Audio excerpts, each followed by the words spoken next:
Today's Monday, December 9th, 2019. Coming up on Roland Martin Unfiltered, impeachment. The House Judiciary Committee, they're back for their second impeachment hearing today. Lots of drama today, as one can expect. We'll have the roundup, including Congresswoman Val Demings making it perfectly clear. Y'all know Donald Trump withheld the aid to Ukraine so they could investigate the Bidens. Why Republicans want to keep lying. Dumbass Ted Cruz said Russia didn't hack our election. It also was Ukraine. Really, dude? Really? We'll talk to Terrell Starr, who's a Russian-Ukrainian expert. Yeah, the truth hurts, Ted. Also, a group of senators led by Senator Kamala Harris are calling for Trump senior advisor Stephen Miller to be fired because of his bigotry. Hashtag we tried to tell you.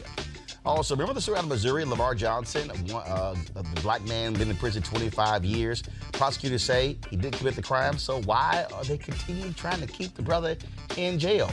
We'll discuss that. Also, the killers of Amber Geiger's witness, Joshua Brown, have been indicted. We'll give you those details. And remember colonizers to gentrifiers. That is, the folks who were trying to sue the popular restaurant in Houston, the Turkey Leg Hut. Well, after the owners got their hands on that email, which I read on this show exclusively, guess what? The lawsuit is now being dropped. We'll talk to the co-owners of the Turkey Leg Hut right here. And for the first time, the 4 reigning queens of beauty pageants are all black. Y'all know how black excellence works. Plus, remembering the legacy of the first black female psychoanalyst, Margaret Lawrence. It's time to bring the funk. I'm Roland Martin Unfiltered. Let's go. He's got it. Whatever the miss, he's on it. Whatever it is, he's got the scoop, the fact, the find. And when it breaks, he's right on time and it's rolling. Best believe he's knowing. Putting it down from sports to news to politics. With entertainment just for kicks, he's rolling. It's on Go, roll, y'all. It's Roland Martin, yeah. Rolling with Roland now. He's funk, he's fresh, he's real, the best, you know he's Roland Martin now.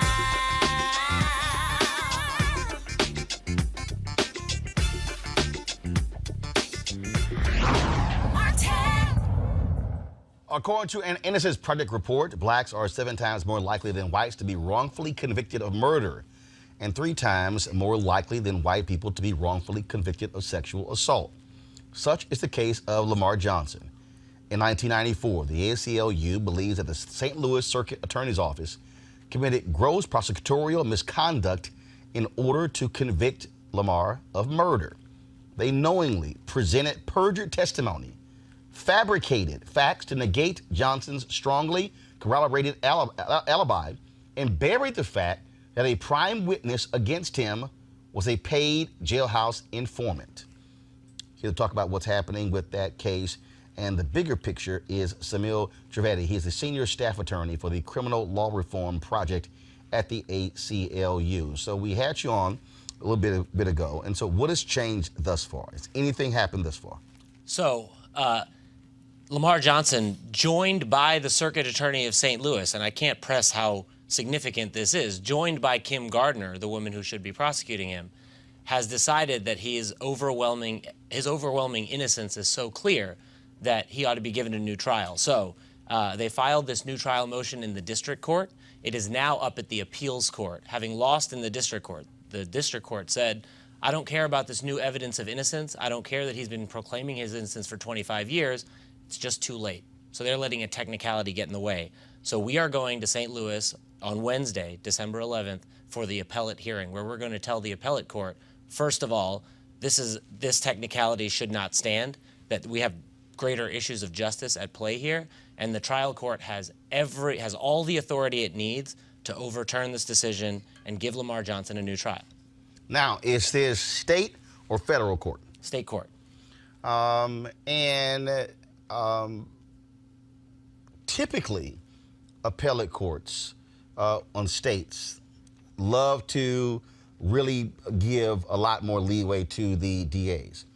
In cases like this, you had really greater luck in federal courts. That's typically true, and it may be true here. We're also up against the fact that the Attorney General for the state of Missouri is siding with the courts and against Lamar Johnson. So much so that the courts actually kicked Kim Gardner, the prosecutor, out of the case, and she had to rejoin as sort of a third party. And so that tells you the kind of obstacles that we're up against in the state court system of St. Louis. The deck is fully stacked against Lamar Johnson, but we still think we have the right argument, and justice is on our side. But again, as we discussed last time, it is stunning to have a prosecutor review the evidence and say, this man should not be in prison. And these folks are saying, too late, forget that. I mean, they would rather have an innocent man, they would rather spend money, thousands upon thousands of dollars, to incarcerate an innocent person than to do what is right to say, free an innocent person. That's right. For hundreds of years in this country, we've allowed prosecutors to use their quote-unquote discretion to throw young black men like Lamar Johnson in jail.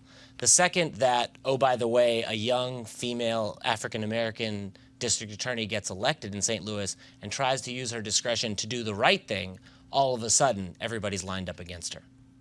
And these are the sort of things that is happening with these progressive DAs across the country, but especially women, black women. We've seen this, of course, in Baltimore. We've seen it in Chicago. We've seen it in Florida, numerous states where these things are happening. Then what you have is, then you have the Attorney General of the United States. Then you have Donald Trump. Both of them standing before law enforcement officers and making it perfectly clear that progressive DAs, they are, in essence, the scourge of the earth. And I want to point out the double standard. Just today, Bill Barr, with his hand-picked investigation into the origins of the Russia investigation, said, I can't believe that they brought this investigation on the thinnest of evidence, right? So when it's his guy, an old white man, getting persecuted, he wants to uphold high standards and a high standard of proof, right? But when it comes to commenting on these democratically elected female women of color who are using their discretion to do the exact same thing, to stop the over-prosecution of young black men in their jurisdictions, he has a lot different things to say. And so, hearing is on Wednesday. Yep. How long do you expect it to take before the appellate court rules? These things take time. So what's important here is that we keep up the drumbeat of pressure. So tomorrow morning, the Color of Change is going to release a petition with tens of thousands of signatures supporting Lamar Johnson's case. Also, at the appellate court level, the Innocence Project, the ACLU, hundreds of law professors in the field of legal ethics, 9 post-conviction scholars, and dozens of former prosecutors and current prosecutors themselves have signed on to briefs supporting this petition. So that's who believes that Lamar Johnson is innocent and deserves a new trial. And on the other hand, all we have is the state of Missouri in the way. Who is going to be arguing the case on Wednesday? So it should be Lamar Johnson's counsel at the Midwest Innocence Project, as well as his individual attorney, Lindsey Runnels. And as I said, Kim Gardner's office has come in as a third party, so they will argue it. And on the other hand, it's the Attorney General of Missouri. Again, this is why we also make clear elections matter. And so we certainly appreciate it. Samuel, thank you so very much. Thank you. I want to bring in my panel right now, Avis Jones-DeWeaver, leadership strategist, of course, Cleo Monago, behavioral analyst, as well as Johanna. Glad to have you back. You've been gone a while. Thank you. Yes, LeBlanc, she's been traveling all across the world, so get all the frequent flyer miles in. Avis, to this point with this case here, this is why I keep telling people elections matter. Absolutely. Yesterday, I was flying back from St. Louis. I spoke at Tennessee State's graduation on Saturday morning, spoke to the Alphas in St. Louis, Epsilon Lambda on Saturday night. And we're at the airport, and a young brother comes up to me. He works at the airport. And he says, Mr. Martin, I got to ask you, I didn't vote in 2016. And you did a commentary where you called people like me dumbasses. Do you still feel that way? And I said, yes. Even more so. I said, no, I said, yes. So, well, let me explain you why. And I understand Cleo's, his point is like, oh, be more affirming. I'm like, no. I said, this is why I call you dumbasses. I said, what's the most important thing you care about? and he mentioned a particular issue. And I said, do you understand that there is not an issue that you care about in your life that a politician does not impact? I said, if you're driving down a street and you're pissed off about potholes, do you understand if there is a city official or a county official who is responsible for the roads? I said, if you want a stoplight or a school crossing guard, I said, political people have an impact. In this case here, Yes. the state attorney general, Yep. if you had a state attorney general who cared about justice, then that's who you could vote for. They elected a progressive DA there in St. Louis. And the folks there have been fighting this sister, trying to steal her authority. Yep. In fact, Wesley Bell, now she's the county DA, right? She's the city DA. So she's the Wesley DA, Bell's the county. Wesley Bell's the county DA. So you got two African Americans who are district attorneys, who are the DAs there in St. Louis. And they have been fighting them like dogs. Absolutely. And so when you talk about who you elect as the governor, same thing. But it's not just a Democrat thing. It's not a Republican Absolutely thing, not. Democrat as well. You've got Republican governor in Maryland, Larry Hogan, who has ordered the Democratic DA to take cases away from Marilyn Mosby, claiming she somehow can't prosecute him with no evidence whatsoever. Right. And so the reason I am critical of these idiots out here who will tell you not to vote is because they're full of shit. Lamar Johnson, let me go ahead and let me be real clear. And some of y'all listen to these dumbasses. Some of y'all watch their YouTube channels and you follow them on social media and you hear these people saying, oh, you should not vote. Lamar Johnson has sat in prison for 25 years. And finally, black folks in St. Louis elect a black woman district attorney who comes in and investigates and says this man is innocent. And yet it is the attorney general who's stopping that man from coming out and is fighting the district attorney. Avis, that's why I don't give a damn how you feel about any candidate. The reality is this: somebody's gonna win. And there's more than likely, if there's a progressive district attorney or a progressive attorney general, it's more likely to stand to say Lamar Johnson should get out and that black man should not be sitting in prison, and that's why voting matters. Absolutely. I mean, it could not be more stark. The situation that we have right now in St. Louis is absolutely egregious. And you're exactly right. It's not just St. Louis. We are seeing cases across the country where progressive prosecutors are trying to do the right thing, are trying to push for justice for all of us and not just the few, right? And the minute that they do, they are hitting these brick walls by people at the state level, oftentimes the attorney general or the governor, that's trying to usurp their power.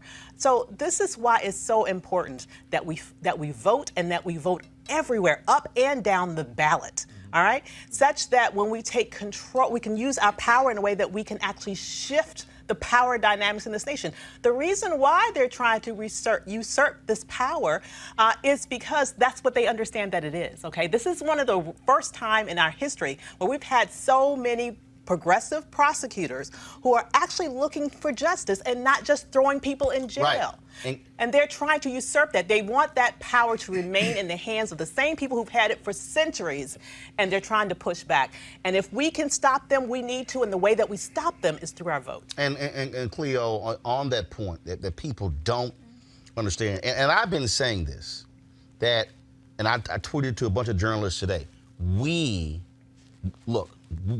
can't expect these other news shows to do it. We have to connect the dots.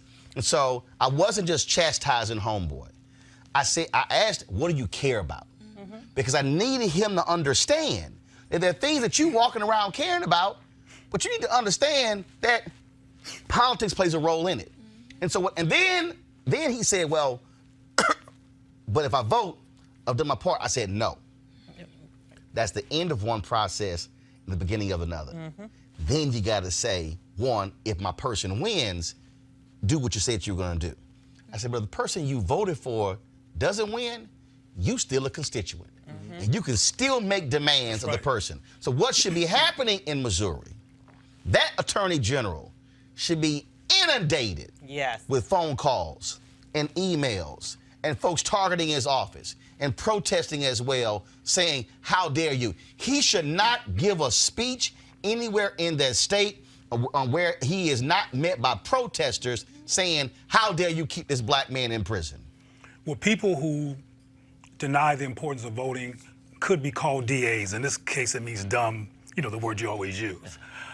People who are apprehensive to vote, I don't think it's a good idea to call them that, but you did something that I think is strategically important. You asked them what they cared about. Right. But I do it all the time. I tell people, I say, pick one thing, because there's something you care about, but to act as if, man, nothing is ever going to change. No. But strategically, I'm getting back to your strategy, which is different than just calling people dumbasses for not voting. You ask them, what do they care about? Right, I do both. And that I know you do both, but I'm talking about what happened on the air. Mostly it's like, you dumbass. But anyway, the point is that people don't feel cared about. And when you ask them what they care about, sometimes, first of all, their initial reaction is shock because somebody asked you what I cared about, particularly a lot of black men. They've never been asked that. So part of what's important to create a conversation to get them to transform from cynicism is to tap into what they actually care about. But I want to get into the larger issue of the systemic concerns around breaking precedent. Yeah. The attorney generals and all these essentially white supremacists do not want what you're doing to happen because it might change the precedent from their control. Precisely. It might take the precedent from them being able to lock up a brother as long as they want to, because that's what they want to do, because they want to disarm black people and stay in power, and they don't want that precedent change. So regardless of how ridiculous it is, they're going to push back. It's not the same thing as what's happening with the Republican Party and Trump and all that crazy stuff. They want that to stay in place. They can break laws, lie, use United States money to try to pimp Ukraine. They can do all that they want to and not show up to court even after subpoena and be illegal and wrong as hell. You can call that dumbass, if you will. It is. But they're trying to keep a precedent going, and I want people on the street that you might run into to understand that we need to change the precedent by being involved. But I'll close with this. We have to do work simultaneously around getting us to learn to re-care about each other as a people. Right. Because I used to go to St. Louis, and I remember when I went to Ferguson, I asked them, because they had the power in terms of numbers to vote for whoever they wanted to be in power in that city. A city where there was 67% black, and even after the death of Michael Brown, the folks who still didn't go vote. And that's not because they were dumbasses. That's because the whole concept of power and being relevant and in control of their destiny didn't compute. I literally asked them, because I said, why didn't you vote? You are in power here. You have the numbers here. And they would go into a catatonic state. It's a very interesting culture in St. Louis. But it's not just St. Louis. No, there's black people who are not voting all over the country. St. Louis is a good example of taking it one step further than the vote and running. Wesley Bell came out of the fire of Ferguson and ran for something, right? And for too long, voter suppression and other tactics by the white establishment have made people think, particularly people of color, that spot is not for me. And what these progressive prosecutors show is that spot is for you. Right. That we can have those positions of power. So when you talk about what you care about, yeah, go vote on it, but then go run on it. But the piece on holding people accountable is still important. Absolutely. I mean, because there's some black people who are physically black and psychologically white. Oh, so first, look, I'll tell you right now, there are black people who are mobilizing against Jackie Lacey, who's a DA in Los Angeles. She got to go, okay? Jahan, here's the thing that also, again, there's a part of this stuck on stupid perspective for me. And again, the people out there who some of y'all are following who are telling you don't vote, I'm telling you, they're foul and they're sick. You got people who are saying, well, leave the top of the ticket empty. Why? Because here's a piece. Because you got people out, follow me here. They're literally saying, well, we've survived worse, so we don't get this, where it don't matter if Trump wins. That's happened. They're getting paid. They're saying that. But here's the thing. Right now, Donald Trump has already appointed 1 out of every 5 federal judges. Now, this case is in state court. Let me give y'all the Reuben Hurricane Carter case. That case, by the Lord, They took a shot in the dark and went to the federal level. Based upon the technical aspect of the law, that federal judge should not have heard that case. Yep. That federal judge should have thrown out the Reuben Hurricane Carter case. But the federal judge said, y'all continue. He was released because a federal judge heard the case. Yeah. What I keep telling these fools, don't listen to these crazy folk. If you say, well, I don't agree with this, you literally are giving Donald Trump the potential. I need people to understand this. They are going to older conservative judges and telling them you need to retire. Mm-hmm. They're going to judges 65 plus saying, why don't you consider retiring so we can appoint somebody 35? What's on the ballot in 2020? If he wins again, he potentially could appoint upwards of half of all federal judges in America who will be there for the next 40 to 50 years. Don't listen to these fools who say leave the top of the ticket blank. Yeah, I think that for most Americans, the notion of the federal court system it's a novelty. People don't think about how it impacts every aspect of your life, right? So I think it is critical for elected officials and churches and church leaders and grassroots organizations to start talking about the judiciary and the role that it plays in shaping the lives of people all across this nation. But another thing that I want to discuss is that, you know, when it comes to people of color some people of color not wanting to be fully engaged in the process of electing officials, you have to think about it. Some of them it's justified, right? Because let's look at how far have African Americans as a group, how far have we really gone? In the year 2019, we're talking about increased poverty in the African American community.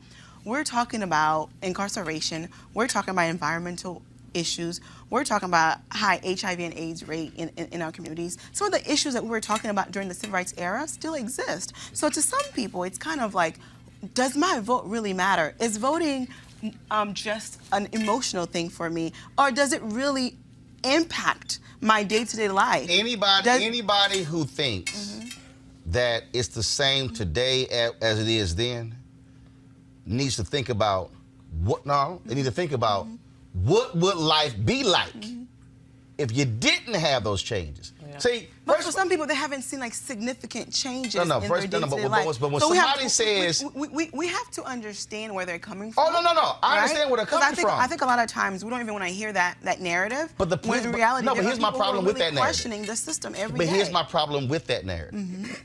The reality is, I can show you significant changes. Now, I could sit here and say, oh, well, my goodness, if somebody says right now that the home ownership rate for Black Americans today is essentially the same as it was in 1968. But I can also explain why. I can show you what happened in the 1970s, in the 1980s, in the 1990s, then of course the housing crisis in 2007, and then laws that were changed, Glass-Steagall. I can also show you the federal housing changes that actually led to that. I can go through all those different things. But what I will not suggest is that, well, it's the same thing, because the reality is this here. Redlining in 2019 ain't the same as redlining was in 1965. And so that's why I'm still saying connecting the dots is vital, because to Cleo's point, I could sit here and say, yo, I'm good. I got a nice life where I live. I'm traveling, whatever. But I got to give a damn about Lamar Johnson. Exactly. I got to give a damn about the brother Reed in Texas. I got to care about, and so I got to be thinking about, wait a minute, I need to ensure that there are people who are put in place in power who also give a damn about them. If I go, man, I don't really see this thing changing, so I'm going to sit here and put my hands in my pocket, she ain't the DA in St. Louis. Yeah. Wesley's not the DA. I got a better shot at Wesley being the DA in St. Louis, because I voted, and crashing to being the DA in Philly because I voted. And let me also remind you, it was a black DA who took a bribe who went to prison in Philadelphia, who was replaced by a white DA in Philly. This ain't about who's black. It's about who's right. And I can say I got a better shot because of Mosby. In Brooklyn, they had a better shot because of Kenan Thompson. Aramis Ayala, the first black state's attorney, said, I am not going to prosecute death penalty cases. What I have to do is, I got to step back and say, hold up. If I'm walking around saying nothing has changed, guess what? If that man walks out of prison because it's right, that has changed.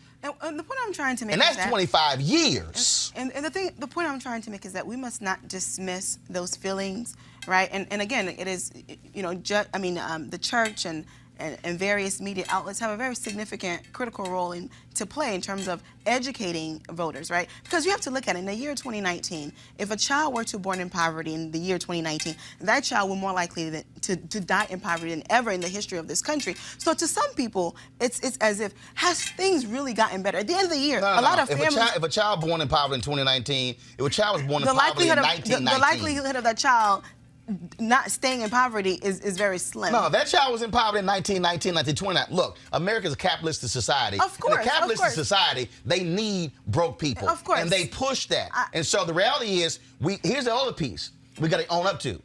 We could have, poverty, actually, LBJ's anti-poverty programs were working. They were actually working. But what happened was, it was middle-class white folks who said, I don't want my money to keep going to these folks who somehow can't work.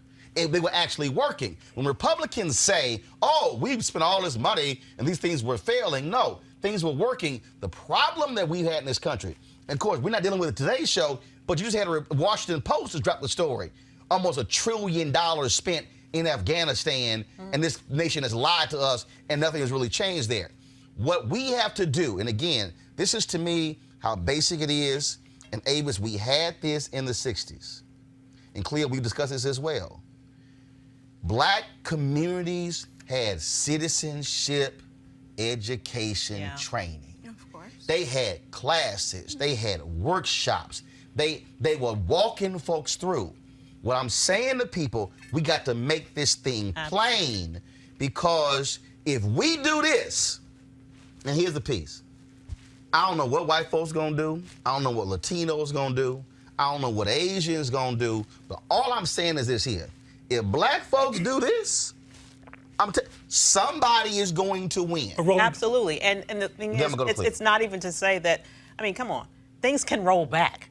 If you think it can't get worse, wait and see what would happen, okay? Why do you think that there's this court packing scheme that's going on now? It's specifically to roll back civil rights. It's specifically to roll back women's rights. And it's specifically to roll back criminal justice advancements. It's specifically to do that. So to sit here and cross your arms and act like, well, it hadn't gotten better. Well, hell, it can get a whole hell of a lot worse, okay? Number one. Number two, I want people to really realize what's going on here. There's been a lot of money spent to suppress our votes. Yes. A lot of money. Millions upon millions upon millions of dollars. And if you look at what happened in the last presidential election, what demographic did the Russians most likely target? Guess what? It was us. Do you think there's a reason for that? There is a reason for that. The last thing I will say is, when you're hearing these people on YouTube talking about how you don't need to vote, I want you to ask yourself, where the hell are they getting their money from? Because I'm telling you, a lot of these people that have black faces are getting them rubles, are getting money from folks who don't want you to vote, okay? Not everybody that looks like you is for you. They are getting paid somehow, and it ain't from selling CDs. Cleo, Johanna's right, absolutely, in terms of, again, the reason I asked the brother, I wanted to hear what he had to say. Because one, I wanted to hear what the issues he brought up there. But what I would tell anybody, I don't care who you are. I don't care. Look, I sat on News One Now, and I disagreed like all hell when Eddie Glaude said the same thing. Eddie Glaude sat on that show, and he was articulating, hey, leave the top of the ticket empty because Hillary ain't done this, this, this. And I'm sitting there going, bruh, dumb as hell. I'm telling you what this man gonna do. And then all of a sudden it's like, oh, what in the hell did we have? What the hell has been unleashed? The bottom line is this here. I'm trying to get people to understand. They can't walk around, Cleo, talking about, man, it's a damn shame what's happening to these brothers in these prisons and what's happening in these court system without understanding that judge likely was elected, that DA was elected. The elected DA hires those DAs in their office. And then those appellate court judges in many states are elected. The state Supreme Court positions in many states are elected. Yes. And so what you do at the ballot box is going to determine what happens when it comes to mass incarceration and criminal justice reform. Final comment. I'll go to my next story. I know what you're saying is absolutely true. I also know that, for example, we were going to be talking about poverty and the lack of economic prosperity but among black people compared to other groups. In a capitalist society that's constantly promoting bling bling and blah, blah, blah, blah, blah, bling bling related things, people who are working class and poor are made to feel perpetually self-conscious and inadequate in this society. When you have a sense of yourself being inadequate and you watch people like yourself being beat up by the cops or murdered for going on 100 years or so, it looks to them, regardless of these technical realities that you just mentioned, Roland, and that you mentioned, it looks to them like things haven't changed because Tamir died, Sandra Bland died, Michael Brown died, Oscar, we can go on and on with all those people that keep dying, and it appears that nothing has changed based on what trauma does. See, that's why I think it's important how we approach things, because trauma can disorient you, and these people who you're referring to who tell people not to vote are speaking to emotions. They're speaking to their emotions and saying, it's terrible what's happening to us, and voting is not going to matter, and they get caught up into that because they're cynical anyway. Yep. And when somebody says nothing doesn't matter, that makes sense to their trauma. Which is why when we approach people, we have to do what I call trauma deflection. We can't re-traumatize them by making them feel bad about who they are. Again, I think one of the things you did was really powerful with this, brother, is that you said, what do you care about? And I ask people what they care about all the time, and most of them are black. And the first time I ask them, they usually don't have an answer because they just surviving. And when you're in survival mode, you're just trying to survive. You're not looking at issues of care in the big picture, and we should. I mean, everything you just said about the importance of voting, I know for a fact voting makes a difference. That's why I asked the people in Ferguson, why are you not voting? But they let me know why they was voting once they got out of the catatonic state, because I don't think it matters, because I don't think I matter. Well, I'll tell you what, and we got to make people realize they matter so they can vote. And also who you vote for plays a role in those mental health services. Yeah. Plays a role in all. See, and that's the piece. All the things when people say we need this, it determines on who has power. Sybil, certainly keep us updated on what happens in this case. We certainly appreciate it. Thank you for telling the Lamar story. All right, thanks a bunch. All right, folks, we're going to go to a break. We come back. We're going to talk about colonizer to gentrifiers. Hugely popular black-owned restaurant in Houston, the Turkey Lit Hut Club, beats back their nearby neighbors who were plotting to shut them down. They were lying to the courts about why they were doing it, but they were actually trying to shut them down. We'll talk to the co-owners next, right here on Roland Martin Unfiltered. You want to check out Roland Martin Unfiltered? YouTube.com/Roland S. Martin. And subscribe to our YouTube channel. There's only one daily digital show out here that keeps it black and keep it real. It's Roland Martin Unfiltered. See that name right there? Roland Martin Unfiltered. Like, share, and subscribe to our YouTube channel. That's youtube.com/Roland S. Martin. And don't forget to turn on your notifications so when we go live, you'll know it. You want to support Roland Martin Unfiltered? Be sure to join our Bring the Funk fan club. Every dollar that you give to us supports our daily digital show. There's only one daily digital show out here that keeps it black and keep it real. It's Roland Martin Unfiltered. Support the Roland Martin Unfiltered daily digital show by going to RolandMartinUnfiltered.com. Our goal is to get 20,000 of our fans contributing $50 each for the whole year. You can make this possible. RolandMartinUnfiltered.com. As the marijuana momentum continues, our good friends at marijuanastock.org have already reached more than half of their funding goal for the hemp CBD investment. If you want to take advantage of the great opportunity, you need to do it now because it won't last much longer. And of course, I'm talking about the hemp plant, the good cousin to marijuana, with a much higher concentration of CBD. That means hemp gives you all the medical benefits of marijuana without getting you high. Also, if you don't know, hemp farming is now legal in the United States, creating one of the largest commodities worldwide. Folks, it's an opportunity for you to invest, and that's where the folks at 420 Real Estate come in. Their business model is simple. They buy land that supports hemp CBD grow operations, and leases it to licensed high-paying tenants. They're essentially hemp CBD landlords, so you could get in on the action. Now, hemp continues to change the economic landscape for 20 real estate. It's allowing you to chase the American dream. You can invest as little as $200 up to $10,000 as part of their crowdfunding campaign. And you must do it, of course, before the fund is closed. To invest, go to marijuanastock.org. That's marijuanastock.org. Get in the game and get in the game now.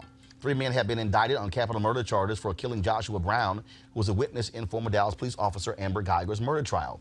Police say it was a drug deal gone bad. Now, Mitchell, 20, Michael Diaz Mitchell, 32, and Thaddeus Charles Green, 22, were all indicted by Dallas County grand jury on Thursday. The Mitchells, who are related as uncle and nephews, were captured and are being held in the Dallas County jail on $500,000 bail each. Green is at large and considered armed and dangerous, according to the Dallas Morning News. Brown, 28, was killed in Dallas on October 4th, just days after he testified in Geiger's murder trial for killing Botham Jean. The Dallas PD is asking that anyone with information about the shooting or Green's whereabouts ask to contact Detective Jacob White at 214-671-3690 or jacob.white@Dallas City Hall. First of all, the email, cityhall.com. jacob.white@DallasCityHall.com. All right, let's talk about a story, folks, out of Houston, and that is the Turkey Leg Hut. A lawsuit filed against the Turkey Leg Hut in Houston over its smokers has been suspended. The legal battle that has been going on for the past couple of weeks ended with the plaintiffs saying they will not pursue further legal action for now. Why is that the case? Joining me now to talk about this, the co-founders of Turkey Leg Hut, Nakia and Lynn Price. How y'all doing? Doing well. How are you? All right. So here's the deal. So all of a sudden they're dropping their suit. Is it all because y'all got the hands, and your lawyers did, on that email that they sent out where they even stated what their real reason for why they were trying to shut y'all down? I believe that their initial shock value was the fact that, you know, they caught us off guard. Hold on one second. I'm having some audio issues. The audio dropped out there. All right, guys, let me know if we have the audio back. Okay, keep talking.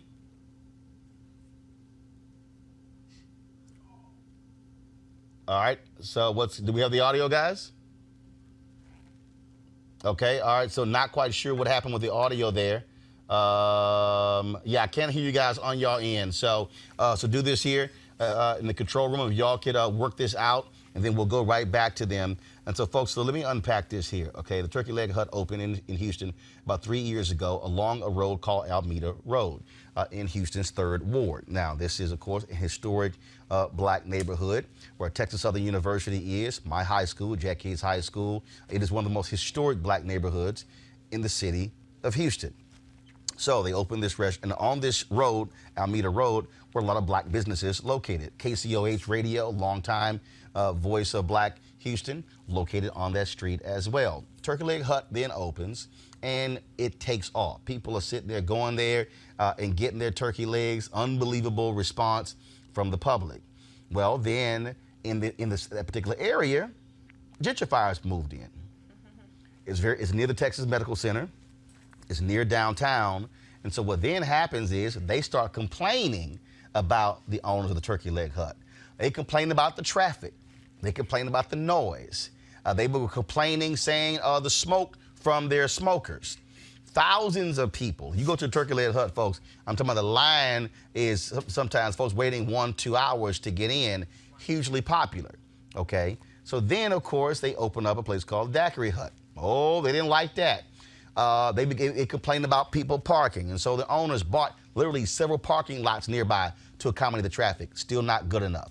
And so you have a residential neighborhood that's literally right next to the restaurant. Now, Houston has no zoning laws. That means in Houston, hell, you could be a restaurant and you can have a big house right next to it. That's what you actually have there in the city of Houston. So these folks moved in and then began to complain, trying to shut this restaurant down. Now, I think we got the owners back. So, want to check with your audio? You got me? We can hear you. There Can you you go. hear us? Okay, cool. All right. So you were making a point again. They were coming at y'all, throwing all these different reasons out. But this email, they wrote in the email that the intent was to get y'all off, quote, our corner. Wow. That's correct. But that could not be the stated goal. Right. And they said it in the email. We can't say that, but that's the goal. Correct. What was the response from the community? Because obviously, this restaurant is hugely popular, in terms of what was that response as well? What they were trying to do to y'all, because they initially got an injunction where you couldn't use your smokers from what, 8 p.m. to 6 a.m. That's correct. Yes. So the initial, temporary restraining order was we couldn't use the smokers from 8 p.m. until 6 a.m. Thereafter, we filed, when we received that email is when we filed an emergency hearing for the restraining order to be lifted. And during that time, they raised the bond. So the bond went from $500 to $24,000. And then they lifted the hours of operation from when we could smoke turkey legs. And they only did it from Monday, Tuesday, and Wednesday for those hours of 8 p.m. to 6 a.m. And then what happened is that they did not come up with the $24,000 bond. And so because they didn't come up with the $24,000 bond, the restraining order was null and void. Lynn, first of all, with a lot of people, again, not understanding, that essentially what y'all were dealing with is what black people are now dealing with all across this country. On a daily. We've seen this in Oakland. We've seen this in Harlem. We've seen this in Chicago, in all these areas where black people have lived for decades. Customs, things doing. All of a sudden, white folks move in. I mean, you had, hell, here in D.C., y'all turn the go-go music down. Then you had some white folks who moved in next to Howard University and literally said they should turn this into a park so we can walk our dogs. Yeah. I mean, so this, what y'all experience is what black business owners are experiencing nationwide. Almost normality now. It's crazy. It is.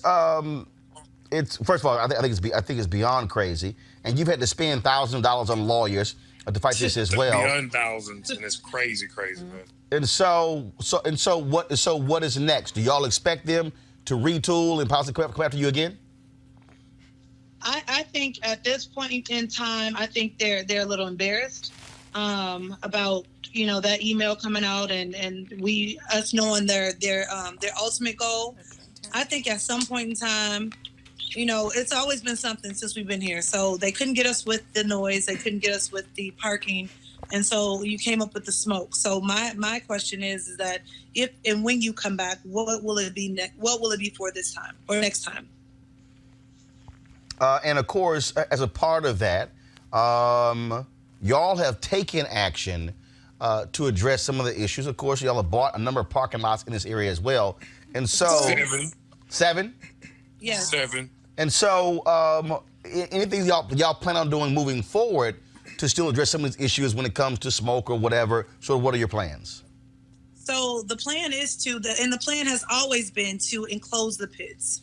The pit area that as it stands right now, they were built to the health department specifications, and then when they started to receive complaints, then what we had built wasn't good enough, and so now it's they want it fully enclosed, whereas before it was fine just the way that it is. That's how we've been in business for 2 years without something like this happening. And so the plan going forward is to do like we said we were going to do, which is enclose the pits, fully enclose the pits, have the exhaust fans put in, and that's really it. I mean, the smoke has to go someplace, so it's still going to go up, but it's just going to have a different, I guess, exhaust fans and how you redirect the smoke. From a community standpoint, have y'all been pleased with how black folks have rallied around y'all? And look, and a lot of your white customers too. Yeah, look, I got, they got a muzzle on my mouth, so I can't say too much, so can't say what I really want to say. I told them my exact words verbatim, how you start off your show. They don't want it like Washington or Alameda. Did you hear me? I heard you. They don't want it like Washington or Alameda, and I'm going to leave it at that. So, we're gonna let the attorneys take care of it, because that's my standpoint. Y'all want 50,000 people in Alameda with their hands in the air. So, they don't want that. But the community has been awesome. They've been awesome. Good. The support that we receive has been it's been unreal. It's crazy to know that we have that many people who stand behind us and what we're trying to do, and at every turn. We have 14,000 reposts in one day on We Support Turkey Leg Hut. 14,000 reposts, and that's not even all the ones I saw. Those are the ones we just saw on our page. But like I tell everybody, it's not like it's different strokes of wood that you can use for barbecue pits. And if you really a barbecue pit master, or you really cook in your backyard, certain woods give off certain smoke. We use the best of the best mesquite. Mesquite is a heat wood. It's nothing that has large, abundance of smoke out there. Pecan does a different flavor, but we use mesquite, the same wood that the average person uses in their pit on the daily. So, this is just crazy to think that you would say it's toxic, on any level, And obviously, I'm showing some video right now when I was, of course, at your place in September. That's why I look. It's way too much food. That's why I couldn't get any. I purposely did not get any when I came by for Thanksgiving. I gotta spread that stuff out over the course. Yeah, he's like, fix you something. No, I'm good. I'm going home. I'm going home and get a salad. I'm going home. Not gonna do it. No, I'm trying, Cleo. I'm trying to tell you. Okay, all right, Cleo. Go to Houston. It's very real, Cleo. I'm trying to tell you, Cleo. I've been to Houston. Okay, no, Cleo, you been to Houston, but you ain't been to Turkey Leg Hut. No, I haven't. I'm trying to tell you, Cleo. But I'm going. Okay, Cleo, all right. Cleo, what rock you been under? You ain't been to Turkey Leg Hut. Rocked us on the East Coast. They know about it.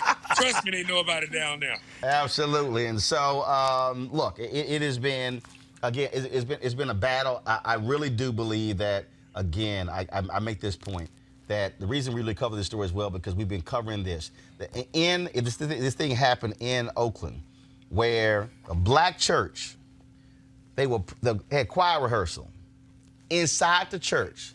White guy calls the cops and said they making too much noise.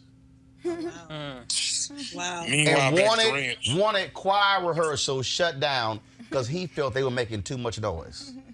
Roland, what y'all don't know is that you hear about the smoke, but you don't even understand how this has been ongoing. Like, the harassment that we've received from everything has been crazy. I think, we had the police called on us about a dog barking.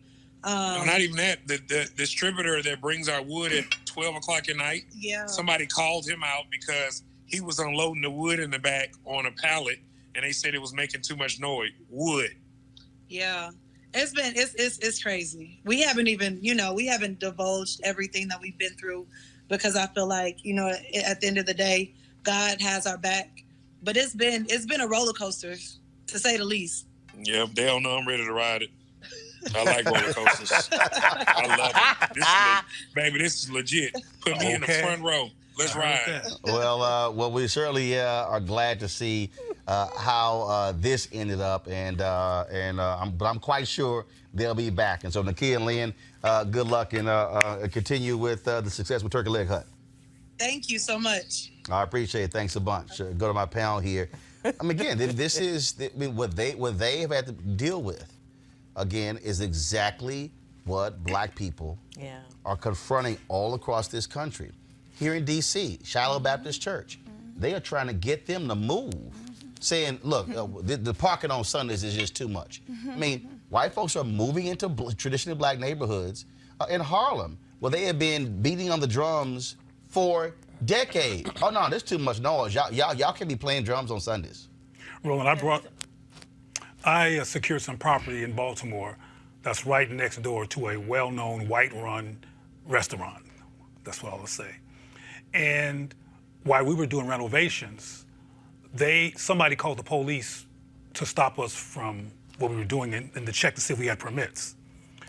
Luckily, we had permits, but I asked the cops, who called? What we found out was that the people next door wanted to buy our building to expand, and they were mad at me. I'm just breathing in and out, buying property. I'm not trying to mess with nobody, but they took it personally that I bought the property. So I went in their restaurant one time just to check it out, and they said I couldn't come in. I was not allowed in the restaurant. What? So I know what they talk about. I know how white folks can be when they want to control an environment, and black people won't let them do it. You know, when it comes to racism, there's always an element of jealousy that we often don't talk about. You look at Tulsa, Oklahoma, where you had that thriving community. It was ultimately burned down, where there were banks, prosperous schools, hospitals, everything. You name it. It was a prosperous community. A bus system. Exactly, which was ultimately burned down over a frivolous allegation. And what it boils down to ultimately was jealousy. But see, jealousy is not wanting to see jealousy is a neutral word. people, It ain't just jealousy. It's thriving. black people defying the myth of their superiority in their face. Yeah. And they're emotionally invested in the myth of their superiority. And that's why Trump is president, because Obama and Michelle defy the myth of their superiority. And they said, we got to fix this and bring a fool in here to change that trajectory. And it's not just as innocent as the term jealousy. There's other stuff of course, in here. It's a lot more nuanced. You don't than murder that. and kill people but just because you're jealous. There is an element of jealousy when it comes to racism and white supremacy. But the thing here is, of course, I know there are other nuances. the thing here is, Avis, and of course I got my hands on the email. They literally said, we want them off our corn. Well, colonizers be colonizing. Okay, that's really. Is that what they be? They be colonizing. Okay, colonizers be colonizing. That's what happened there. It's this sense of, it's ours. You don't belong. It's this. I'm here, so now everything is mine. It's this Columbus syndrome, right? That once they're there, they've discovered it, and it's now theirs, and they can now tell other people what to do and what not to do. It is, I would be interesting to see what sort of mental illness is that, right? Because I see that as some sort of mass illusion, like you've mentioned, this issue of this false sense of superiority, but there's also this huge sense of entitlement that seems to be embedded in a culture that thinks that just because they can come to a space 50 years, 100 years, how many years late, that all of a sudden everyone and everything has to bend to their will. Once again, colonizers be colonizing. They've been doing it for centuries, and they're doing it now. In the case of Turkey Leg restaurant, what was meant to harm them actually has, in a sense, helped their business. Because I knew nothing about Turkey Leg until this story came out. And now I want to go. I want to go up and water the whole time. I want to visit them, but what's happening is when it comes to gentrification is, as we all have said, you have folks going into communities that have established traditions and cultures and norms, and they want to change it overnight. And it doesn't work that way. And I also understand, if you purchase a piece of property anywhere, you want to protect that investment. I get it. You want the cost of your property to rise, not to decrease. But you cannot think that you can enter a community that has norms and cultural practices to just change it overnight. I think that is problematic. So not them. Yeah. But that is what we have seen. Yeah. These people have the mentality of a serial killer. A serial killer is not concerned about the reality of your reality. They subjectively want what they want, and they'll do anything, even if it leads to murder and ending of your life, or in this business, ending of your existence or your business, to get what they want. And often, I'm being redundant to make a point, serial killers are driven by a psychopathological inferiority complex. And these people, in my opinion, have an inferiority complex. Black people bring an energy, a majesty, an artistry, a cultural stamp, and something that nobody else brings. And I think it raises anxiety around inferiority complexes in these people. So they overdo everything, including gentrification and scorched earth, because they have to compensate for just being white and mediocre around the magnificence of a lot of black people. They can't handle it. I would be curious to see, as these communities are becoming more and more gentrified, if there is training in place for buyers to understand the norms and the cultural practices of these respective communities. That's what we need to do. We need to value black communities. That is true. That is true. But unfortunately, we live in a capitalistic society where money talks. Right? Let's just be honest. Yeah, but vision talks. No. But this whole idea of training, let's just be real clear, okay? When it comes to these folks here, they ain't trying to be trained. That's true. That's right. Okay, look. We said the same thing about cops. We ain't got to be trained to deal with white folks. Thank you. It's called common damn sense. Well, one of the things that And that's the problem here. And what's bothersome here. And look, I'm telling you, I'm from there. When I say hugely popular, thousands of people coming through each week. Yet in Austin, where they have that popular barbecue restaurant, you don't see folks saying, let's shut them down. See, so the problem is not, oh, it's hugely popular. It's black. And it's black prosperous. folks who are coming through there. prosperous, yeah. And it's black folks who are sitting here. I can take you to Montrose, which is a largely gay area in Houston. They got bars, clubs, they got parking issues, they got folks drinking.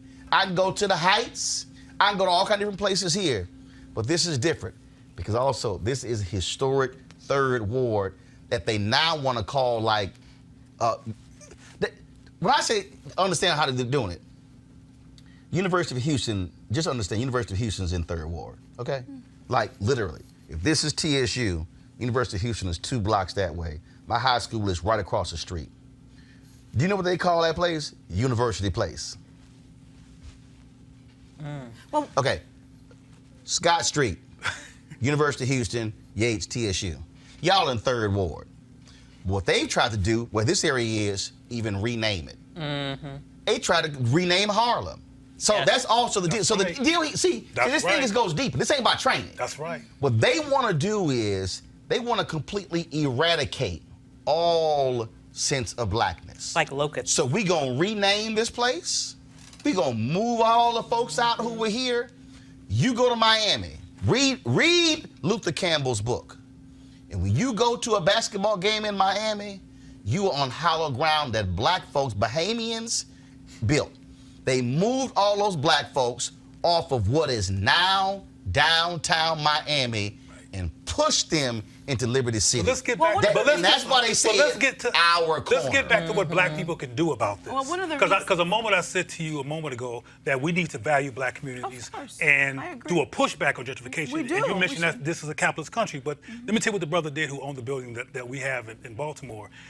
A lot of people want that building because it's in a prime area, and he. While y'all talking, I'm showing some of the food in Turkey Leg Hut. Okay, but y'all go ahead. The brother, Don't do that. I'm hungry. Who's pro-black and Wait till you Afrocentric, who owned the building, well, maybe I'm saying too much. Well, I'm speaking code. He wanted somebody.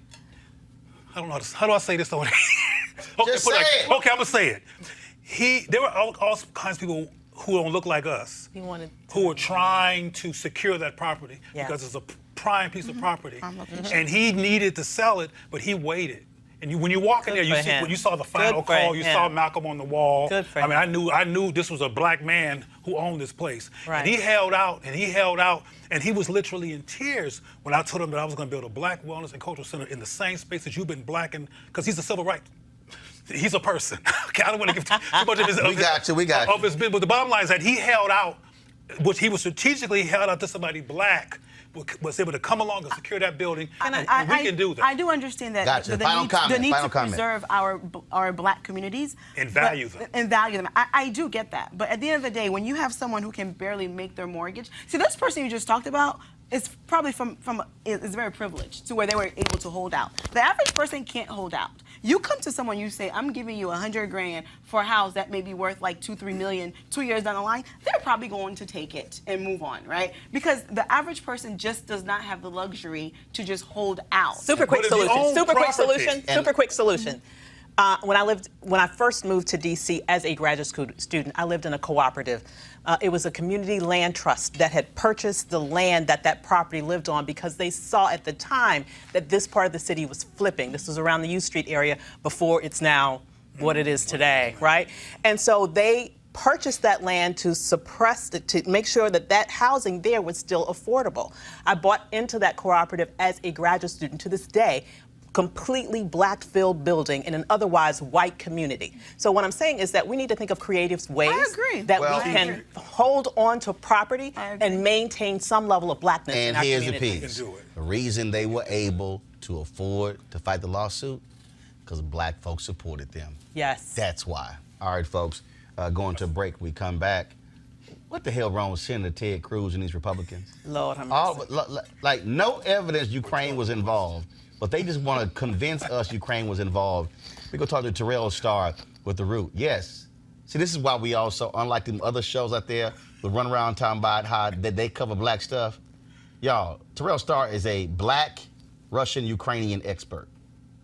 That's why we do real news. Next on Roland Martin Unfiltered.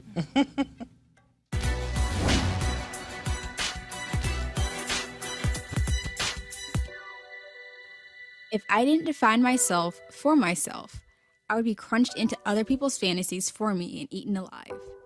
Poet and author Audre Lorde.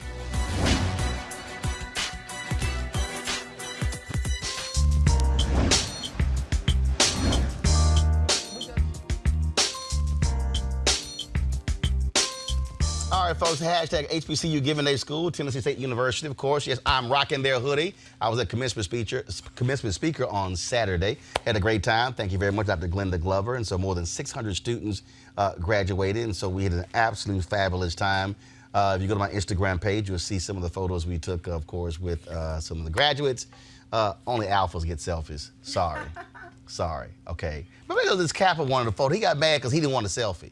I'm like, dude, I'm trying to move the line, cause like literally, like everybody wanted selfies. No, I don't want no selfie. I'm like, well, we ain't taking a photo. I'm like, I don't understand guys who, and I'm gonna go ahead and say it. You got dudes out there who think it's gay or feminine to take a selfie. I've dealt with this in other cities. Guys like, man, I'm trying to tell y'all, man, I ain't taking no selfie. I'm like, bruh, do you know a selfie and a photo is the same damn thing? I take a selfie in 3 seconds. I am not trying to stand here and wait for y'all to get y'all camera right. It ain't mashing right. I was like, whatever. I ain't doing all that. That's why I take selfies. I take selfies with men and women. Snap, move the hell on so we can go. So Tennessee, y'all want y'all to support Tennessee State University, please. Pull the graphic up, please. Please, you want to give to them. They're doing a great job down there. Support them at www.tnstate.edu. I'm trying to tell y'all, that's a real thing with these dudes when it comes to selfies. It's a trip. I'm ahead of another topic, because I'm telling you, they really piss me off with that. I don't know what the hell that's all about. No, they dumbasses. You should have said it, Cleo. All right, y'all. Yesterday on Meet the Press, talk about one idiot, Senator Ted Cruz. Y'all, do y'all understand how this man, how Donald Trump just made up stuff about this man and his wife and his daddy, and this fool still support him? Man, roll tape. Do you believe Ukraine meddled in the American election in 2016? I do, and I think there's considerable evidence. You do? You do? Yes, and Chuck, let me say. This is, Senator, this sort of strikes me as odd, because you went through a primary campaign with this president. He launched a birtherism campaign against you. He went after your faith. He threatened to, quote, spill the beans about your wife about something. He pushed a National Enquirer story, which we now know he had a real relationship Chuck, with the editors your of the National Enquirer. Up all that garbage. Senator, that's very kind of you. Let me ask you this. Is it not possible that this president is capable of creating a false narrative about somebody in order to help him politically? Except that's not what happened. The president released the transcript of the phone call. You can read what was said on the phone call. Yeah, and the Bidens. Let me point out again. And you yourself thought the Biden part was troubling. Chuck, let me point out a game that the media is playing. You know, a question that you've asked a number of people is you've said to senators sort of aghast, do you believe that Ukraine and not Russia interfered in the election? Now that in a court of law would be struck as a misleading question. Of course Russia interfered in our election. Nobody looking at the evidence disputes that. But the president of the United States does.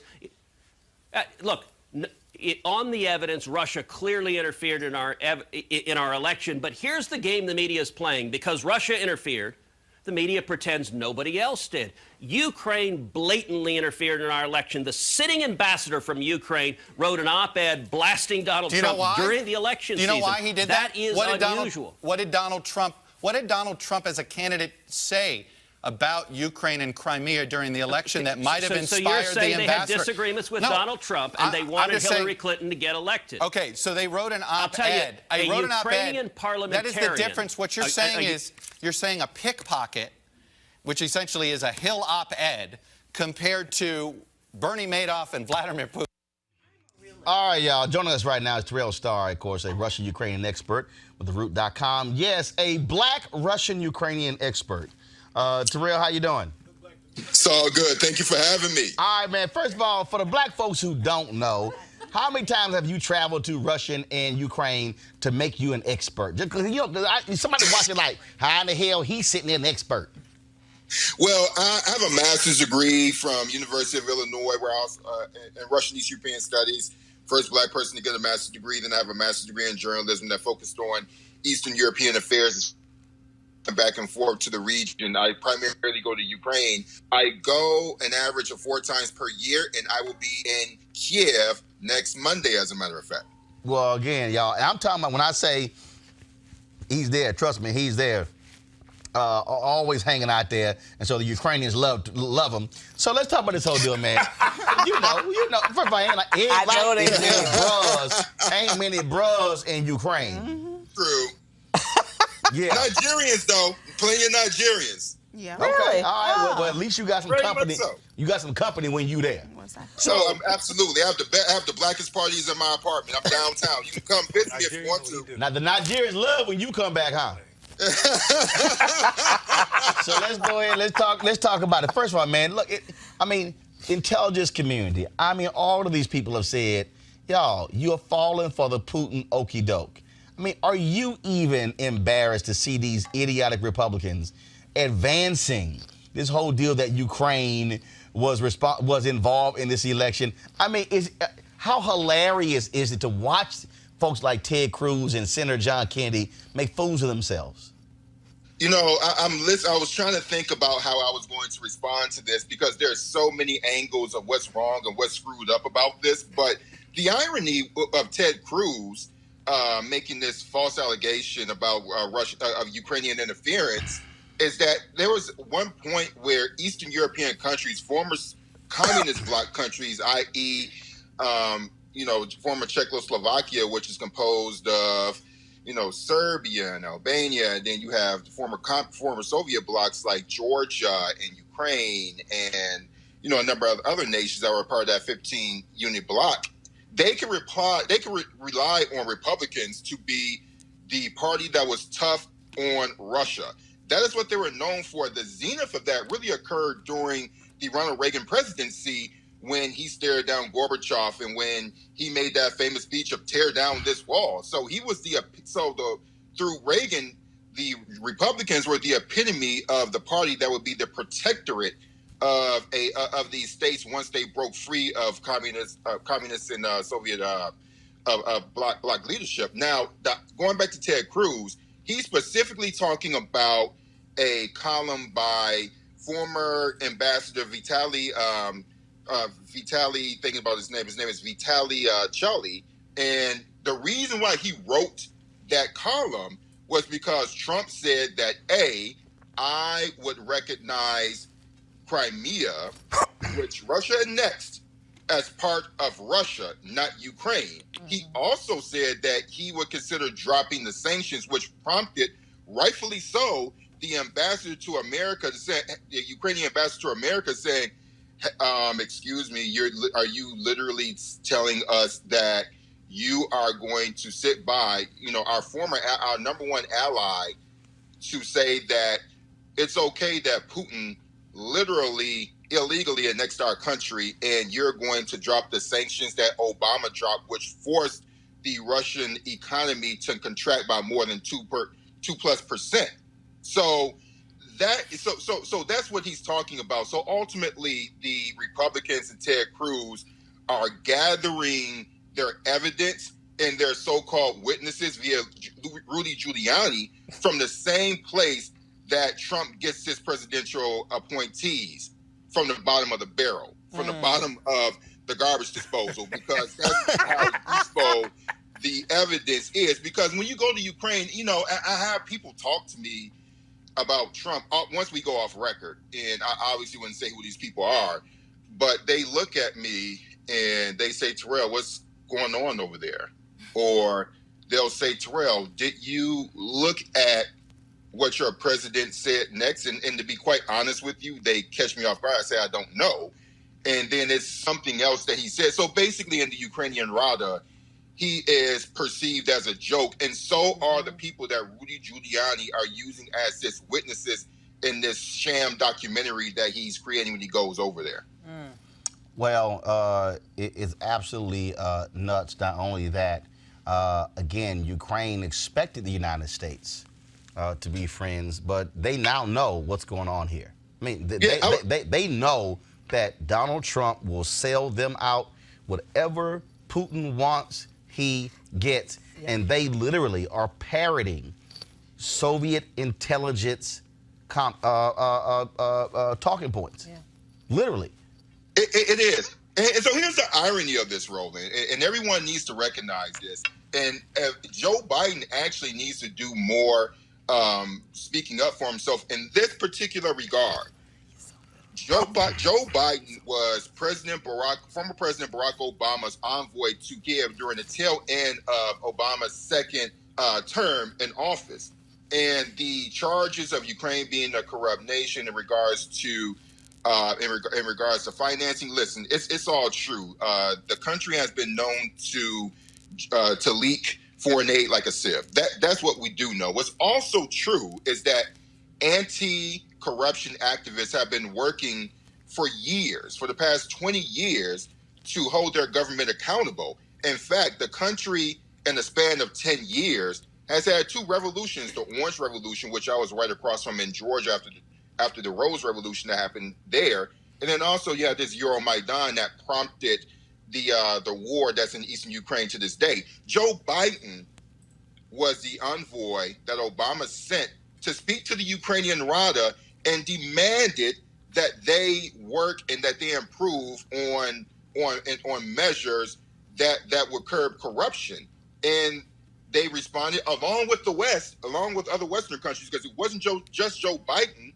It was also the anti-corruption activists that were on the ground there, and I know some of them. They pushed their government, and so Joe Biden also was considered to be the person to crack the whip on NATO countries to say, hey, we need to increase these sanctions or push them harder, because it's not just America's side that works. Ultimately, if you don't have the European Union, if you don't have Brussels in cooperation, then singular U.S. sanctions are not going to be as effective. So it was Joe Biden that's largely given credit for that. That's the irony in all of this. He's creating a lie that the Bidens actually were manipulating, trying to use Ukraine as a proxy to work against Trump. But listen, prior, in the midst of all of this, it was Joe Biden that was actually working on serious democracy building. That's his reputation there, not the lies that Senator Ted Cruz is discussing. All right then, well, Terrell, man, we appreciate it. Thanks a bunch, and we'll never come back to you when these hearings keep going on and we keep hearing crazy stuff about the GOP. Absolutely, thank you so much. Anytime. All right, folks. Of course, they had today's impeachment hearings, and so we got some of the video, some of the craziness that happened there. Roll it.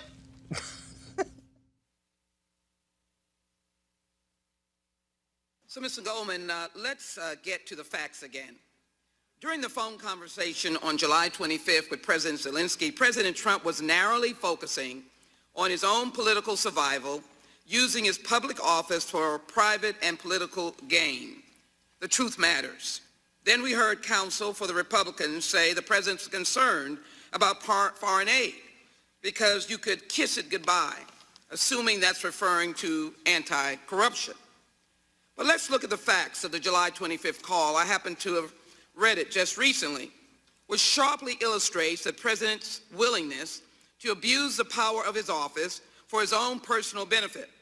The memorandum of that call is on the screen in front of you, and it shows that President Trump says, and by the way, right after President Zelensky spoke about defense support and the javelins, I would like you to do us a favor, though.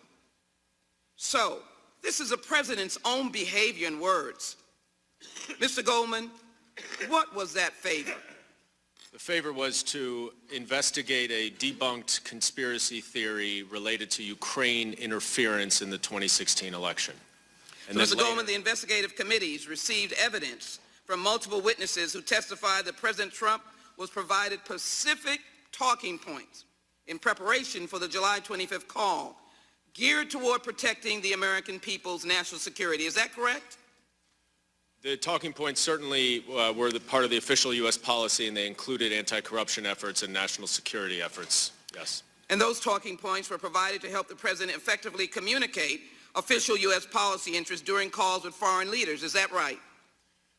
That is correct. It's a routine process that the National Security Council does, but the president generally is able to use them or not use them. Witnesses said the president's not required to use them. What was so startling here is that he not only veered off from them, but that he went to his own personal interests.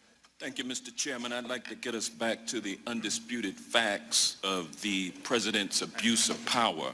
Mr. Goldman, as a prosecutor in the Southern District of New York, when you prosecuted drug conspiracy cases, was it standard practice for drug kingpins to try to beat the case by distancing themselves from the conspiracy and blaming their accomplices for the crime?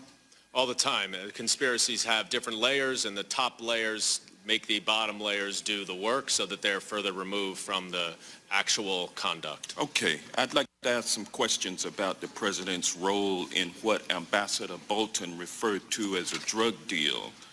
Did the testimony and evidence compiled by the Intelligence Committee establish the fact that, with respect to Ukraine, Rudy Giuliani was at all times working on behalf of President Trump? Yes, Mr. Giuliani said that. President Trump said that to a number of other individuals. And then those individuals, Ambassador Sondland, Ambassador Volker, also said that. Thank you. And on May 9th, 2019, Rudy Giuliani, on behalf of his client, President Trump, spoke with a New York Times reporter about his planned trip to Ukraine. And on that trip, he planned to meet with President Zelensky, he said, and urged him to pursue investigations relating to the Bidens and to the debunked theory that Ukraine and not Russia interfered in the 2016 election. Isn't that correct? That's right.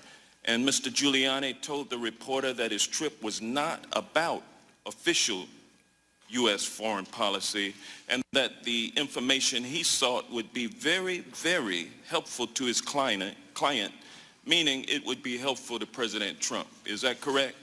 Yes, and if it's not official foreign policy, it would be helpful to President Trump's personal interests. That's correct. And there is no doubt, Mr. Goldman, that investigations of the Bidens and the 2016 election meddling were, in fact, not about U.S. policy, but were about benefiting Trump's re-election, correct?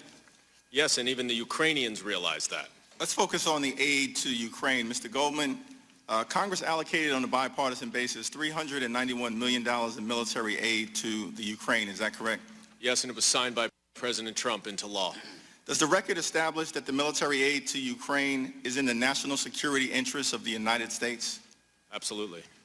The investigation concluded that President Trump compromised U.S. national security by withholding vital military assistance and diplomatic support. Is that true? Yes. President Trump and his defenders claim that he withheld military aid out of alleged concern with corruption in Ukraine. Let's explore this phony justification. Donald Trump first spoke to the president of Ukraine on an April 21st call, correct? That's right. President Trump never used the word corruption on that April 21st call, true? That is true, and the readout from the White House after the call did say that President Trump talked about corruption. That readout was inaccurate. In a May 23rd letter, Trump's Department of Defense concluded that Ukraine met the anti-corruption benchmarks required to receive military aid from the United States, true? Yes, and if I could just take a second to talk about that, because that's very important, and this goes back to what Mr. Collins was talking about with Vice President Biden. There is absolutely conditionality on aid routinely in all sorts of different ways, but it's done through official policy. And these anti-corruption benchmarks that you're referencing here was a condition of Ukraine getting the aid. But in May, the Department of Defense, in conjunction with the other interagencies, certified that Ukraine was making the necessary progress on anti-corruption efforts to merit the aid. And yet the aid was not released, correct? The aid was subsequently held. It was supposed to be released. DOD announced the release, and then President Trump held the aid without explanation. Mr. Goldman, based on the evidence and testimony that you have reviewed, is there any reason to believe that the president cared about corruption in Ukraine? No, the evidence really supports the fact that President Trump views corruption in Ukraine to be synonymous with the two investigations that he wants. But what the president did care about was a political favor from the Ukrainian government, and that is why he withheld the military aid. True? That he told Ambassador Sondland himself that is the only thing that he cares about. All right, y'all. Anybody else just find the Republicans pitiful? First of all, they open up 3 seconds in. They start interrupting Nadler, trying to throw monkey wrench into it. I mean, all kind of stuff. I mean, and it's pretty sad to sit here and watch and try to say, well, no, you didn't investigate this. It's beyond. They will literally, when Trump said, I could kill somebody on 5th Avenue and my supporters not care, they proven it. Absolutely. They're proving it. I'm when all this is done and when his ass is thrown out next year, none of them will be able to have any credibility or any criticism. Lindsey Graham, all of them, for the next president. Not now, white, conservative, evangelical. Better come at me and open their mouth with morality and character and values after what they, none of them. I'ma sit back. This was gonna happen. They're gonna say something. I'm just gonna have some baby powder on my hands.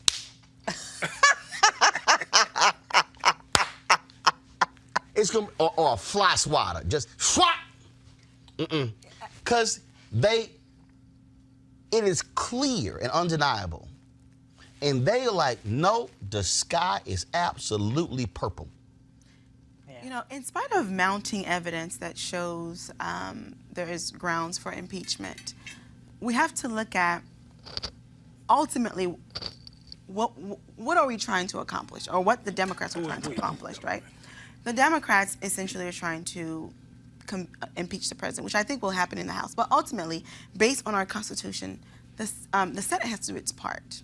And under the leadership of Mitch McConnell, I just don't see that happening. Okay, but I just don't see a conviction. But hold on. One, I don't see that. But that has nothing to do with the other.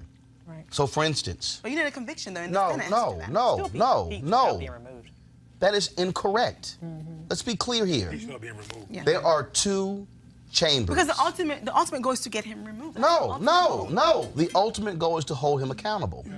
Let's be okay. Here's the problem, and there've been some Democrats who, Nancy Pelosi, that was her initial logic. Yep. Here's the problem with that. Facts are facts. Democrats right now control the House. Republicans control the Senate. Democrats have passed more than 300 bills. They just passed H.R. 4 dealing with the Voting Rights Act. They passed more than So many. Huh? So many bills. No, but they passed 300 bills. McConnell hasn't done. So if I use that logic, well, it's a waste of time passing a bill. No. The House, according to the Constitution, has its duty. The Senate has their duty. In the history of this country, there have been only 4. This is the 4th impeachment inquiry. Andrew Johnson, Richard Nixon, Bill Clinton, and now Trump. Johnson survived conviction by 1 vote in the Senate. Impeached in the House, survived conviction. Nixon resigned before there was ever an impeachment vote in the House. Clinton, impeached in the House, survived conviction in the Senate. So the reality is, in the history of America, no president has actually been thrown out. But it does not mean the House still does not do its job. He has to be held accountable for what he's doing because, Avis, he will do it again. Absolutely, he will do it again. I mean, so even if the Senate does not convict, the House still must do its job. Absolutely, but I want us to unpack what the Republicans are doing. They're histrionics. actually has a strategy behind it. Now, the reason why we have Fox News is because after Nixon went his merry way, conservatives said, we don't want to ever come that close to having a president be kicked out of office again. And so they developed a propaganda wing. Precisely. That includes Fox, that includes all these crazy radio shows, that now includes all these even crazier digital shows that they have on the right end. And so really what we're seeing in terms of the histrionics right now in these hearings is that the Republicans are just creating talking points, right, that their right-wing propaganda arm can use in order to rebut the facts, to confuse, to conflate, to make people believe a reality that's not real, okay? This is a propaganda system that's happening right now, and this right here is a fundamental threat to our democracy when we can create such confusion that we're no longer recognizing what facts are facts and instead taking fiction as potential facts. And Cleo, Democrats have to do this when the people who were saying, well, they could lose in November, that doesn't matter. Here's why. Because if you don't do it, there is without a doubt, this man has Giuliani in Ukraine right now. Absolutely. He doesn't give a damn. He need to be in jail. He doesn't care. And so you also have to do it for the next president who tries to do it. Because and this is where Democrats, unlike Republicans, are saying you must be responsible to your position and the country and not your party and not some fool. Absolutely. It's very important that the Democrats continue and that they hold him responsible and accountable and get an impeachment. And you're right, you can't, just because he's impeached doesn't mean he's going to be thrown out. But it's important, and I just wanted to reiterate what kind of the spirit of what's your name again? What Avis said is that, I have a lot of money, and plus I'm an old man. But anyway, it's important to understand that these histrionics are indeed histrionics, and they're indeed trying to lay out a perspective that's going to confuse everything. But it's also important to understand that it can work. Yes, absolutely. You know, that white supremacy is so invested in its own self and its own power that it'll do anything it can, no holds barred, scorched earth, to continue to stay in power, even if it means lying with a huge bullhorn and have people actually buy into it who agree with the idea of white power, whether it's wrong or right. Exactly. We have to understand that lying does not matter as long as the lies are effective and powerful so people can stay in a white supremacy survival trance. Because that's what they're doing. Johanna, there have been people who I've had work for me who I didn't want to fire. But I had to. Because had I not fired them, what would the message have been to the every other employee? Oh, well, hell. Oh, hell, he gonna tolerate, do what you want to do. Yeah. This is where Democrats have no choice. Well, I understand, but I think a lot of folks out there are saying that this could potentially be a waste of time because ultimately the goal is to ensure that President Trump, for some, does not get reelected, right? Or does not serve another term. And I don't think under these proceedings that will stop him from serving a second term. Now, through proper voting, and such, he may not be able to get reelected. But again, that means nothing. Processes. But that means nothing. The Constitution was set up that way. For a reason. The Constitution was set up that there is a mechanism. And that's also why that's why high crimes and misdemeanors were not defined in the Constitution. It was set up. Also, when they say, well, it's supposed to be bipartisan. No, it's not. No, it's not. No, it's not. It's not. Yep. The Constitution is set up to say, this is how you are to hold a president accountable. If someone does something that is at such a level that you do not wait for the election. Absolutely. That's why it's there. And so when you have the Trump people like, this is unconstitutional, it's actually in it. It's literally. And this was the prime reason why that particular caveat was put into the Constitution, because the framers understood that you might have someone in power that's so corrupt. Yes. That is so power Emolument hungry. clause. Exactly. All of that. Exactly. That it might be a need to remove that person prior to an election. And when you think about a situation right now where the election itself is being tampered with, why are you going to wait for an election when the guy is trying to get the election tilted in his behavior. Are you concerned that if Trump is made to look like a victim based on being impeached and having the Fox and all the Republicans supporting him, that he might get the sympathy vote? Of course. That's your concern. Yeah. It's the Democrats' job to message. But here's the But piece. it's deep that you could be a crook and get caught and get the sympathy vote. But here's the piece, though. No. Here's the piece, though. He been pleading. He the victim since before he even ran. Absolutely. They They tried not to stop fair. me. But he They won. tried- I mean, today. But he won. Today, the Inspector General released the report on the FBI's action when it came to investigating the Trump campaign, and his own Attorney General goes, I disagree with the IG. The person who Barr was put in charge to investigate further goes, I disagree with the findings. Offers no reason why, just I disagree. So again, But that requires this rationality administration, to explain. this dude does not believe in the law. He doesn't. The Constitution was written precisely for this thug. Precisely. Because it was written to say, if you have a president who cares about nothing, law, I can do what I want. Ruler, whatever. Congress, y'all supposed to investigate the executive branch? Kiss my ass. Sound like Trump. Subpoenas? That's what go to he's saying. hell. That's it. This is not a monarchy. This is the Constitution is in place so we don't have a king. Dude has we don't have he dictators. has said, quote, I can do whatever I want.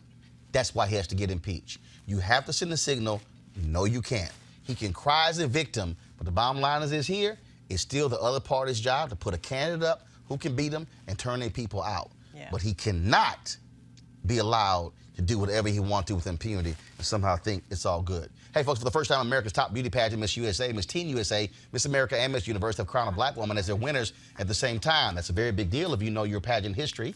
In her acceptance speech, Miss Universe Zozibini Tunzi of South Africa talked about what her win means to black girls worldwide. I grew up in a world where a woman who looks like me, with my kind of skin and my kind of hair, was never considered to be beautiful. And I think that it is time that that stops today. I want children to look at me and see my face, and I want them to see their faces reflected in mine. Thank you. Oh, that's one gorgeous sister. Happy to see that she won and took place at Tyler Perry Studios as well. So she wins on a joint owned by a brother. That's how it happens. All right, folks, we finally remember the legacy of Dr. Margaret Lawrence, who passed away at the age of 105. Despite facing the widespread discrimination, she became a renowned pediatrician and child psychiatrist. As a senior at Cornell University in the 1930s, Margaret Lawrence had a nearly perfect academic record and expected to attend the university's medical school. But she was the only black student in her class, and she was denied admission. She applied to Columbia University's College of Physicians and Surgeons. She was accepted on the condition that she would not protest if white patients refused to be seen by her. She agreed and became the only black student in her class of 104 who graduated in 1940. She would still face discrimination, often being mistaken for a cleaning lady. But she went on to become a renowned pediatrician and child psychiatrist and the first African-American female psychoanalyst in the United States. Our thoughts and prayers are with Dr. Lawrence's family and friends. All right, folks, we got to go. We certainly appreciate all of you who are watching the show. We want you to support Roland Martin Unfiltered. What you waiting for? We're not talking about the queen, the Miss Universe. This is for to celebrate more demonstratively. Okay, I got you, but we got to go.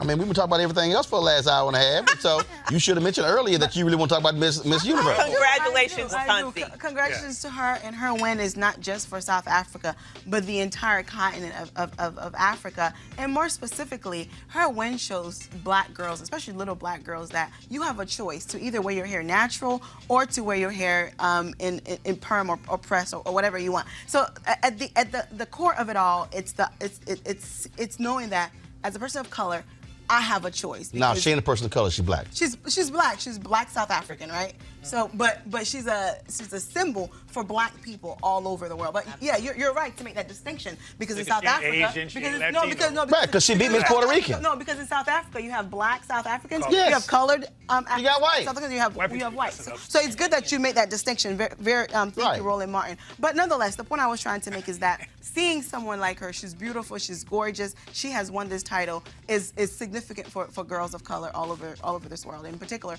the continent of Africa. Black ones, African ones.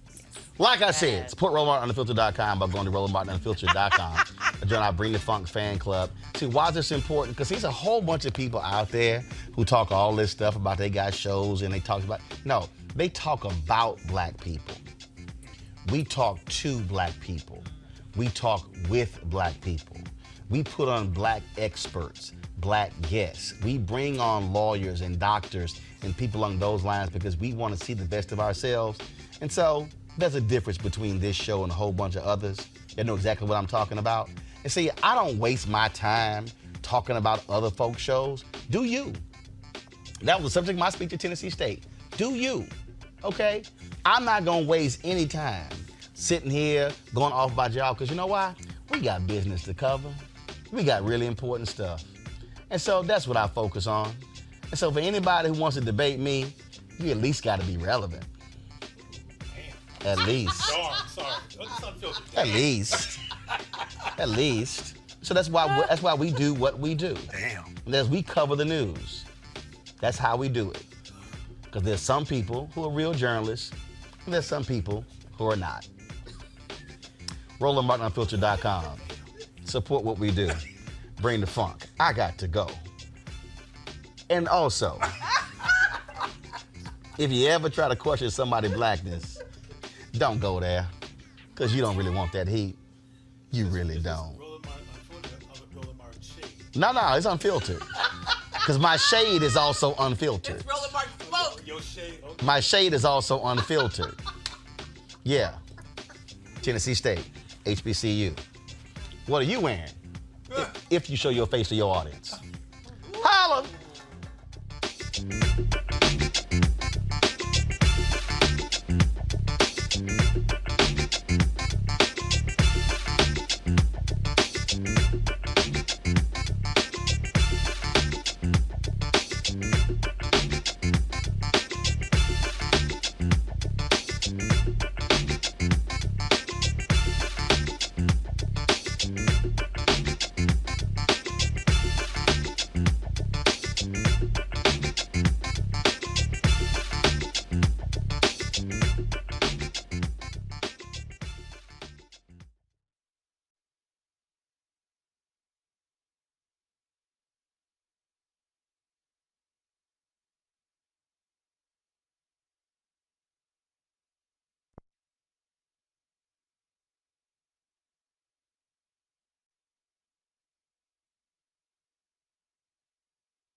You want to check out Roland Martin Unfiltered? YouTube.com/Roland S. Martin. And subscribe to our YouTube channel. There's only one daily digital show out here that keeps it black and keep it real. It's Roland Martin Unfiltered. See that name right there? Roland Martin Unfiltered. Like, share, and subscribe to our YouTube channel. That's YouTube.com/Roland S. Martin. And don't forget to turn on your notifications so when we go live, you'll know it. You want to support Roland Martin Unfiltered? Be sure to join our Bring the Funk fan club. Every dollar that you give to us supports our daily digital show. There's only one daily digital show out here that keeps it black and keep it real. It's Roland Martin Unfiltered. Support the Roland Martin Unfiltered daily digital show by going to RolandMartinUnfiltered.com. Our goal is to get 20,000 of our fans contributing $50 each for the whole year. You can make this possible. RolandMartinUnfiltered.com. Hey everybody, this is Sherry Shepherd. You're watching Roland Martin Unfiltered, and while he's doing Unfiltered, I'm practicing the wobble. Yes, I am. Because Roland Martin's the one, he will do it backwards, he will do it on the side. He messes everybody up when he gets into the wobble, because he doesn't know how to do it, so he does it backwards. And it messes me up every single time. So, I'm working on it. I got it. You got Roland Martin. Hi, my name is LaToya Luckett, and you're watching Roland Martin Unfiltered. What's going on, everybody? It's your boy Mac Wiles, and you are watching Roland Martin Unfiltered. What's up, y'all? It's Ryan Destiny, and you're watching Roland Martin Unfiltered. What up, Lana Well, and you are watching Roland Martin Unfiltered.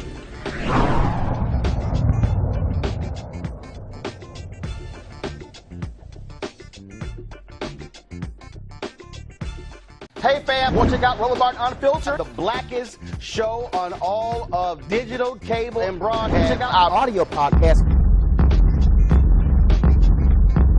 There's only one daily digital show out here that keeps it black and keep it real. It's Roland Martin Unfiltered. Press play.